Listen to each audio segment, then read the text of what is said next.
नमस्कार, आप देख रहे हैं सत्य हिंदी और मैं हूं आपके साथ कृति सिंह। अब महाराष्ट्र विधानसभा चुनाव 2024 में पनवेल से डुप्लीकेट मतदाताओं का मामला सामने आया है। डुप्लीकेट मतदाताओं की इस कहानी का खुलासा किया है अंग्रेजी पत्रिका फ्रंटलाइन ने। कहानी शुरू होती है 2024 के लोकसभा चुनाव से। इस चुनाव के नतीजे महाविकास आघाड़ी के नेता बलराम पाटिल के लिए बहुत चौंकाने वाले रहे। उनको लगा कि कहीं ना कहीं वोटर लिस्ट में कुछ तो गड़बड़ है। चूंकि विधानसभा चुनाव कुछ ही महीनों में होने वाले थे, इसलिए बलराम पाटिल ने सोचा कि क्यों ना वो इस लोकसभा सीट में आने वाले विधानसभा क्षेत्रों की वोटर लिस्ट की जांच कर लें। जब पाटिल ने जांच की तो उन्हें 4 विधानसभा सीट पर 85,000 से ज्यादा डुप्लीकेट वोटर मिले। उन्होंने इसकी शिकायत दर्ज कराई, लेकिन उनकी शिकायत पर कोई कार्रवाई हुई या नहीं, क्या है ये पूरा मामला, सभी आंकड़ों के साथ आपको बताएंगे इस वीडियो में। फ्रंटलाइन की रिपोर्ट के मुताबिक महाराष्ट्र की जिस सीट को लेकर बवाल मचा हुआ है वो है मुंबई का मेट्रोपॉलिटन क्षेत्र का हिस्सा पनवेल। पनवेल लोकसभा सीट पर 85,211 डुप्लीकेट वोटर्स मिले हैं। सोचिए, 85,000 से ज्यादा डुप्लीकेट वोट, वो भी एक ही सीट पर। चलिए अब देखते हैं कि ये डुप्लीकेट वोटर कहां-कहां फैले हुए हैं। डुप्लीकेट वोटर की बात करें तो पनवेल में 25,855 डुप्लीकेट वोटर मिले हैं। वहीं उरण में 27,275 डुप्लीकेट वोटर मिले। ऐरोली में 16,096 डुप्लीकेट वोटर हैं, तो वहीं बेलापुर में 15,397 डुप्लीकेट वोटर मिले हैं। इस पूरे मामले की शिकायत लेकर बलराम पाटिल पहुंच गए रिटर्निंग अफसर के पास। उन्होंने शिकायत दर्ज करवाई, लेकिन पाटिल को कोई भी जवाब नहीं मिला। फिर 26 सितंबर 2024 को बलराम पाटिल बॉम्बे हाई कोर्ट पहुंचे। कोर्ट ने रिटर्निंग अफसर से कहा कि 2 हफ्ते में कार्रवाई करें। पनवेल लेकिन अकेला मामला नहीं है, बल्कि इसी बीच जलगांव के मुक्ताई नगर से भी ऐसी ही शिकायत दर्ज कराई गई। ऐसी शिकायत सामने आई। शिवसेना शिंदे गुट के जो नेता है चंद्रकांत पाटिल, उन्होंने शिकायत दर्ज करवाई। लेकिन आगे क्या हुआ कि मुंबई की हाई कोर्ट की औरंगाबाद बेंच ने चंद्रकांत पाटिल की शिकायत को खारिज कर दिया। और याचिका को खारिज करने के लिए जो कोर्ट ने तर्क दिया वो ये था कि चुनाव की घोषणा हो चुकी है, इसलिए अब वोटर लिस्ट में बदलाव करना अब संभव नहीं है। कोर्ट ने ये कहते हुए 18 अक्टूबर 2024 को ठीक यही तर्क बलराम पाटिल को भी दिया। उन्होंने कहा कि पाटिल की याचिका को भी खारिज किया जाता है, क्योंकि अब चुनाव में वक्त नहीं है, इसलिए वोटर लिस्ट में अब कोई भी चेंजेस करना संभव नहीं है। यानी कि चुनाव देखा जाए, जो चुनाव हुआ वो उसी डुप्लीकेट वोटर लिस्ट पे हुआ जिसमें कई सारे जो नाम मौजूद थे वो डुप्लीकेट थे। कोई एक बार से ज़्यादा बार आया था, कोई 2 बार, कोई 3 बार, कोई सेम बूथ पे आया, तो कोई किसी का सिर्फ और सिर्फ डेट ऑफ बर्थ चेंज कर दी गई, किसी के पिता का नाम बदल दिया गया, लेकिन डुप्लीकेट वोटर थे। इसके बाद क्या हुआ, चुनाव शुरू हो गया। पाटिल प्रचार में जुट गए।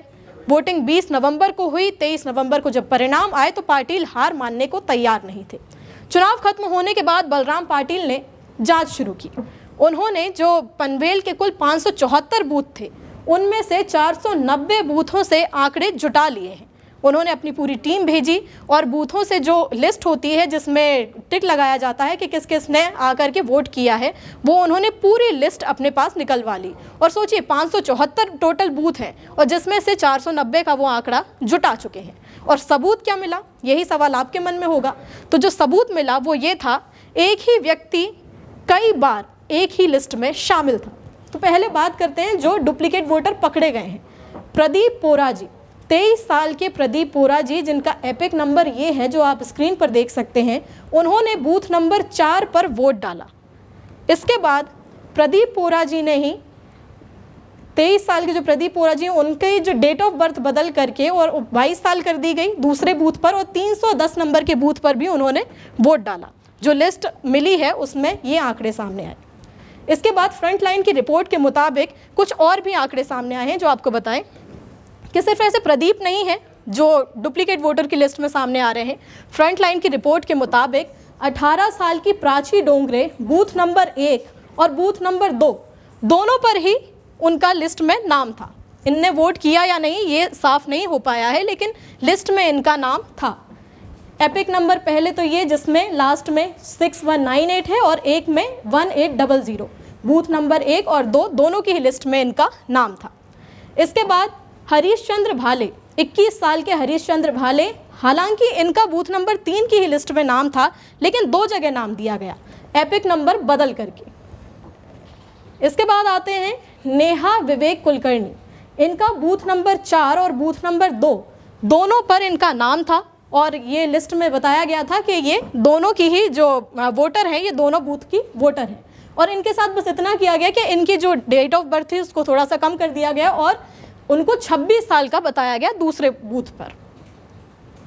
तो ये था जो भी आंकड़े निकल के सामने आए हैं कि हरीश चंद्र भाले हो, नेहा कुलकर्णी हो, ये वही लोग हैं जो डुप्लीकेट वोटर की लिस्ट में शामिल हैं और ये वही आंकड़े हैं जो बलराम पाटिल ने जुटाए हैं। अब बीजेपी का कहना है कि अगर पाटिल के पास इतने ही पक्के सबूत हैं तो वो चुनाव आयोग के पास क्यों नहीं चले जाते।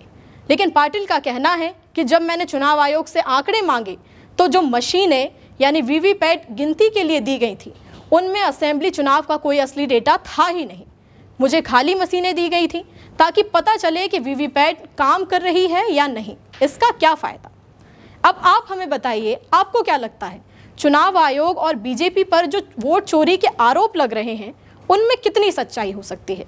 अगर आप ऐसे ही आसान तरीके से हर मुद्दे को समझना चाहते हैं तो हमारे चैनल को सब्सक्राइब कर लें, क्योंकि यहाँ आपको हर वो खबर मिलेगी जो आपको जानना बेहद ज़रूरी है। फिलहाल के लिए इतना ही, मिलते हैं अगले वीडियो में, तब तक के लिए नमस्कार।